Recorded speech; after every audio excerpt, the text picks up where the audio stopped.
Lesson 9-2, Solving Quadratic Equations by Graphing. Our essential question is, what do the solutions of a quadratic equation represent?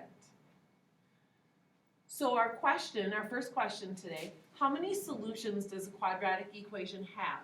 The easiest way to look at this is to look at a couple of different graphs. Sometimes your quadratic equation has two unique real solutions. Sometimes it has one unique real solution. And sometimes there are no real solutions at all. The key to understanding this is knowing that the solutions are the x-intercepts of the graph. So if the graph doesn't cross the x-axis, that's when there are no real solutions. So over here, there are no x-intercepts. The quadratic or the parabola never crosses the x-axis. So no x-intercepts means no solutions. The other two have two intercepts, so there's two spots where this graph crosses the x-axis, or the one in the middle has one x-intercept, and that would be the vertex spot, and that's the only place that the parabola intersects with the x-axis. So two solutions if there are two x-intercepts, one solution if the vertex is on the x-axis, so there's one x-intercept, or no solutions if the graph is completely above or completely below the x-axis. Okay, now our focus in this section is not only going to be solving by graphing, we're actually going to review all of the methods that we've learned. So this first one, I am going to solve by factoring. So remember that when we're factoring, we're looking for, when there's no coefficient on the x squared, we're looking for a product of c. So my value for c is -8. So my product is -8. And then the sum needs to match b. So my sum needs to be -2.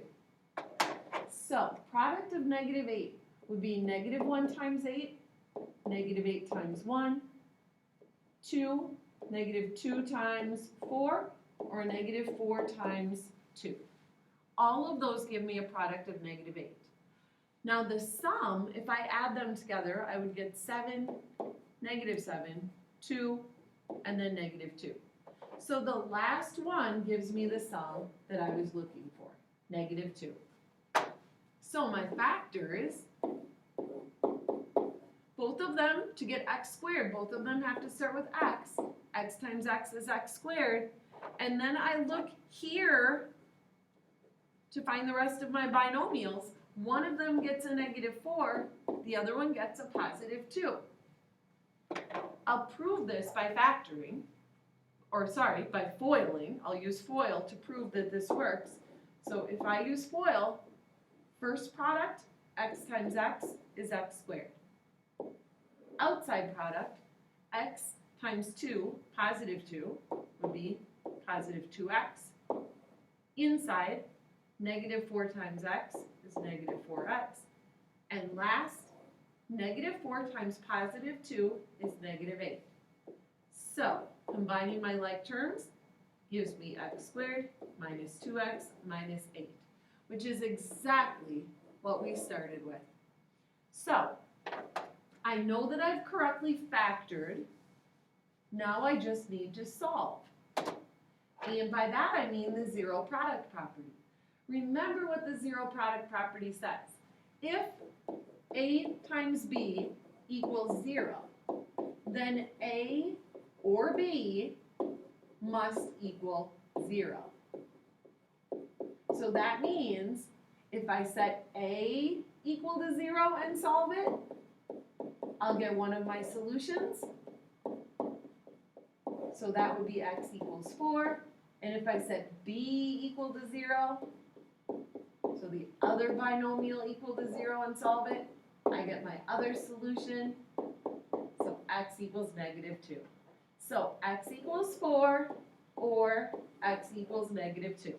It could be one or the other or both. So factor your quadratic and then set each of your binomials equal to 0 to see what your x-intercepts are. So if we graphed this one, It would cross the x-axis at +4 and at -2. Okay, the second one. On this one, I am going to review completing the square.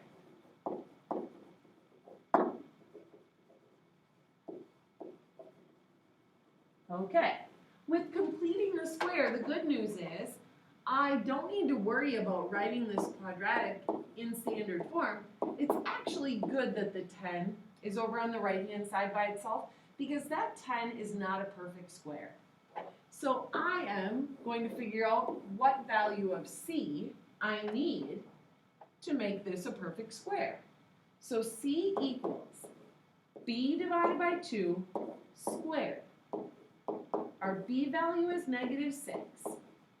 So I'll plug that in. -6 divided by 2 is -3.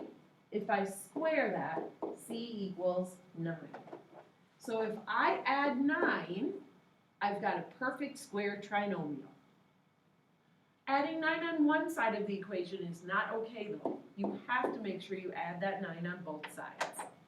Now, I have 19 on the right-hand side, and on the left-hand side, I need to write this as a perfect square. So x times x is x squared. I've got a minus on b, and then 3 times 3 is 9. So x minus 3 squared is the same as x squared minus 6x plus 9. If you don't believe me, FOIL it. FOIL it. Take that x minus 3, multiply it by another x minus 3, x squared minus 3x minus 3x again plus 9. Combine those two that are like terms, x squared minus 6x plus 9. So it is correct. It is correct. X minus 3 squared is the same as x squared minus 6x plus 9. Okay, now let's solve this. To solve this quadratic, I would need to take the square root on each side. The square root of the x minus 3 squared just leaves me with x minus 3 because the exponent and the square root radical cancel each other out. Then the square root of 19, I'm going to round, so it's about 4.4. So it's about 4.4. Since I rounded it, I'm going to use an approximate sign. So it's about 4.4. It's also about -4.4. Remember, 4 times 4 is 16. -4 times -4 is also 16. So we need to use both of our square roots now that we're working on advanced topics. Finish solving these. So add 3 on each side for both of them. And we get, for our first solution, x is about 7.4.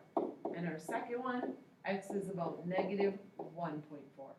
So those are the x-intercepts if we solve this quadratic by graphing. Solving by graphing wouldn't be a good idea on this problem because those aren't nice numbers. So if you're graphing by hand, it would be really difficult to estimate those. On a graphing calculator, you could trace to find them, and maybe that would be an okay method for you. Okay, next up, on this problem, I am going to use the quadratic formula. Quadratic formula. So method number 3, quadratic formula. The quadratic formula is x equals the opposite of b plus or minus the square root of b squared minus 4ac all over 2a. A equals 2 on this problem, b equals 7, and c equals 3. Okay, so we're just going to plug everything in. The opposite of b would be -7 plus or minus the square root, b squared, so 7 squared minus 4 times 2 times 3. All divided by 2 times a. When you're solving the quadratic formula, make sure that you take your time, make sure that you write out all of your steps, and please don't skip any. Solve or simplify underneath the radical. Simplify the discriminant. 7 squared is 49. Then you can multiply all of these together. -4 times 2 times 3 would be -24. Then keep simplifying underneath the root. Subtracting those gives me 25. Now the good news is the square root of 25, square root of 25 is 5. So my two solutions will be -7 plus 5 divided by 4 and -7 minus 5 divided by 4. I'm getting those two solutions because this symbol right here means you've got to split it so that one of your solutions uses the plus, the other one uses the minus. So -7 plus 5 is -2 divided by 4 is -0.5. And -7 minus 5 is -12 divided by 4 is -3. So the x-intercepts for this graph, if we were graphing, would be -1/2 and -3. Okay, now we're going to graph. So we've already factored, completed the square, and used the quadratic formula. This last one, I'm going to solve by graphing. So the axis of symmetry is x equals the opposite of b divided by 2a. The opposite of b would be -2, and then 2 times a would be +2. So x equals -1 is my axis of symmetry. So I'm putting a dashed line through the x-axis at -1. Next, I need to find my vertex. My vertex is going to have an x-coordinate of -1, and I'm going to plug this -1 in up here to figure out what y is. So y equals -1 squared plus 2 times -1 plus 3. -1 squared is 1. 2 times -1 is -2. So my y-coordinate is 2. So vertex, -1, +2, right here. And then I need to find my y-intercept for graphing. The y-intercept is c. So my y-intercept is 3. So I put a point on the y-axis at 3, and then I reflect it to the other side of the axis of symmetry, and I can draw my graph. So look at that graph. It does not cross the x-axis. So that means there are no solutions. There are no x-intercepts. So we're done. So you have 4 methods to choose from for solving a quadratic: graphing, completing the square, factoring, and using the quadratic formula. You should be able to write a summary now, and make sure to check with your teacher to find out your homework problems, or look on their website for their homework calendar.